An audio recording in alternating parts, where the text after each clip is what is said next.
In this video, I'll be looking at the tech between the single joint, which is tried and true, versus the new kid on the block, the double joint. I'm going to look at the pros and cons of both of them because they both have pros and cons, especially when compared against each other.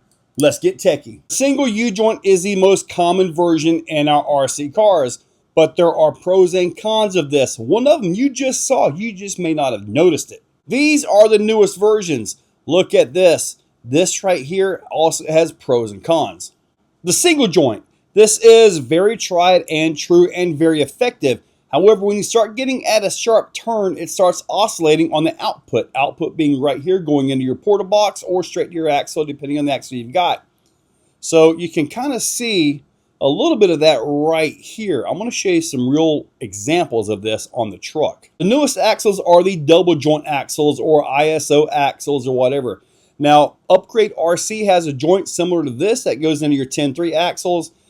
These are all by Mias right here. Now, the new Red Cat Vertex 6 has double joints, and it is a setup similar to this one right here.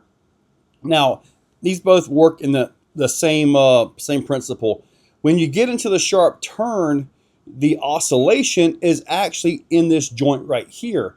Now, one thing to note is this requires a bearing here and a bearing here to stabilize it. If not, you end up with this and you're not going to be happy.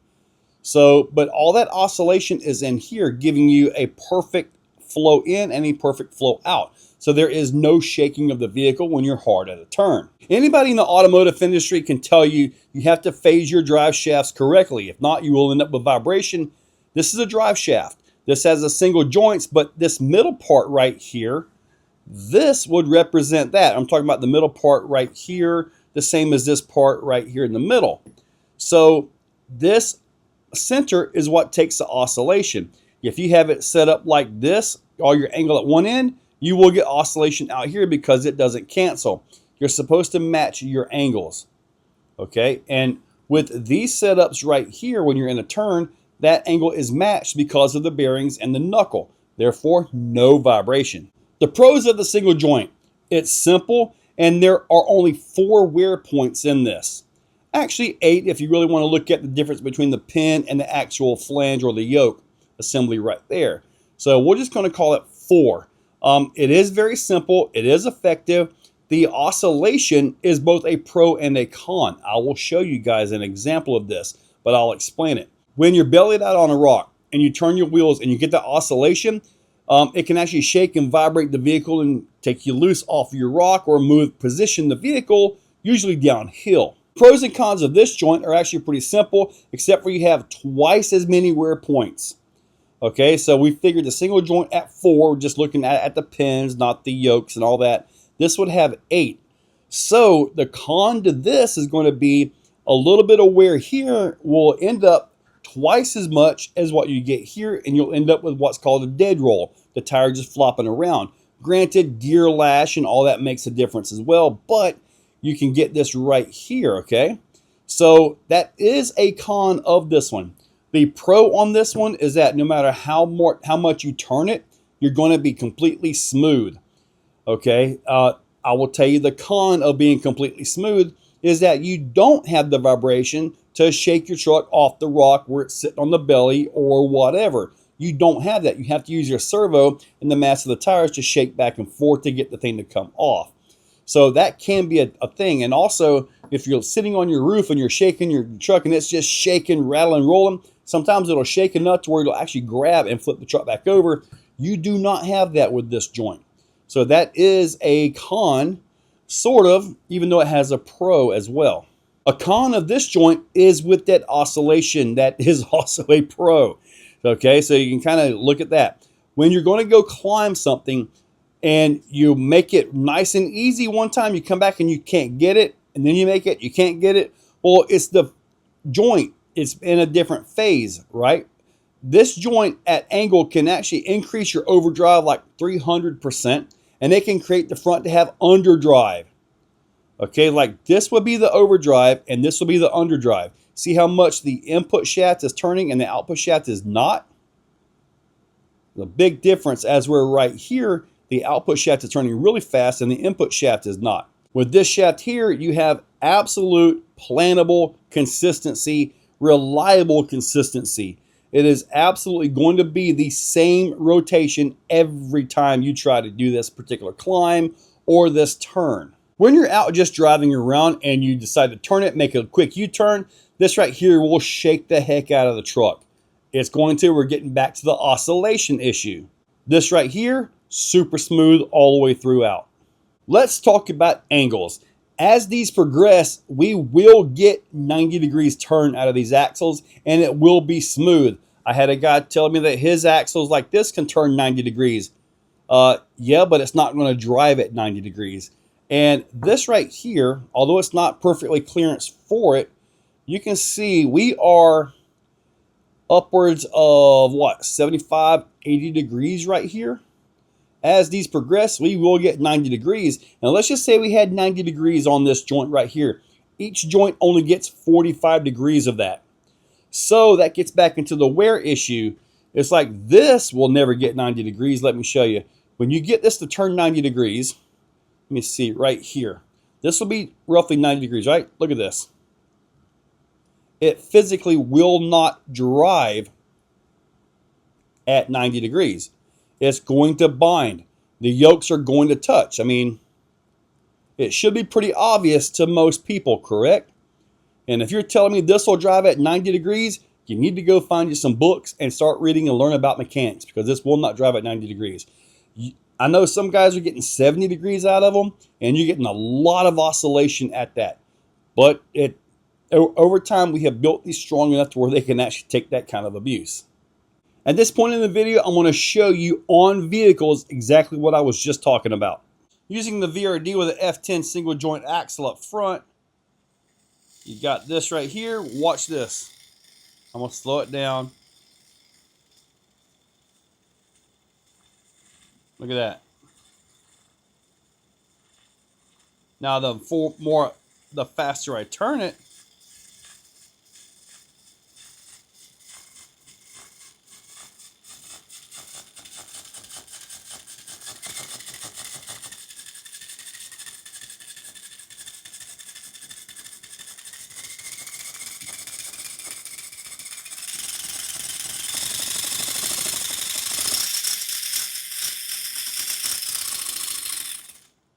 there you go, single joints. And with the double joints right here, it doesn't matter what speed I go to. Watch this. All right, we're going to set this right here. Perfectly smooth.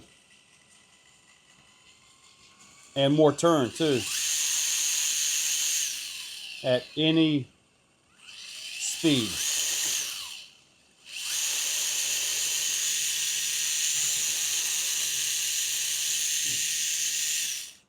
There you go. All right, let me show you guys the turn with this one right here.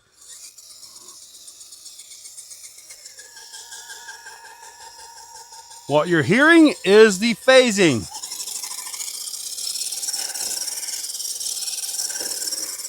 Now you're stuck on the belly, right?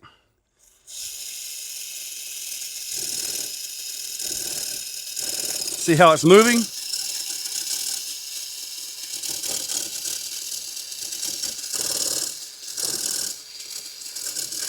Come on, get off of there.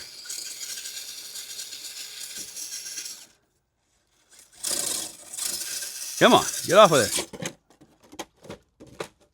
Well, it's off. It's getting a little dark, but we can still see what we need to see.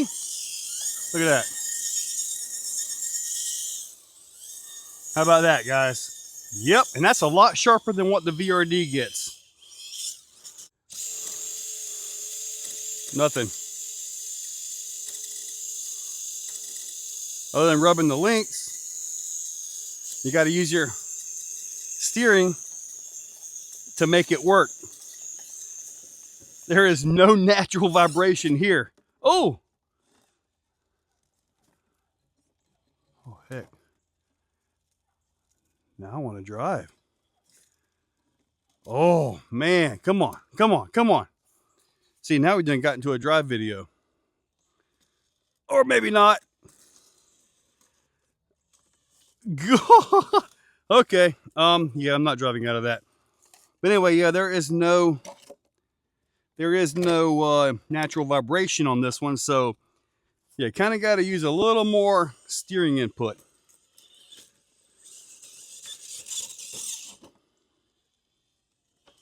Yeah, buddy. I love driving these trucks. Good old Executioner. Yeah. V1.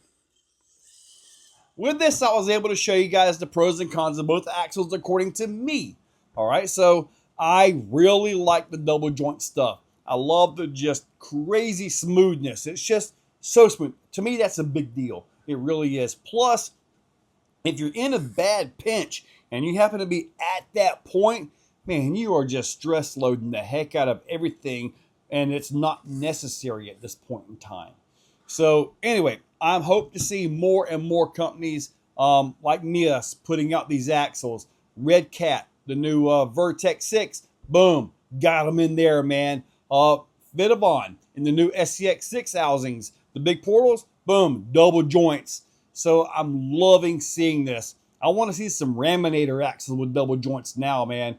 Dude, double joints, you talk about smooth, buddy. Four-wheel steer and everything.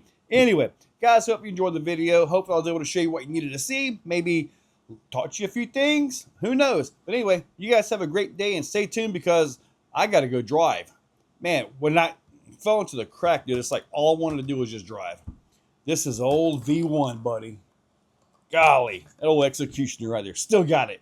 You guys have a great day. If you're still watching, you are top shelf. You are the cream of the crop, the pick of the litter. You are phenomenal. Thank you for watching to the end of the video. It means a lot to me. Now, down below, there are links for the products you see. Also for channel memberships, if you guys want to be a part. Channel members get early viewing on pretty much everything that I can. So, guys, check that description. There's a lot of info down there. Thank you all for watching.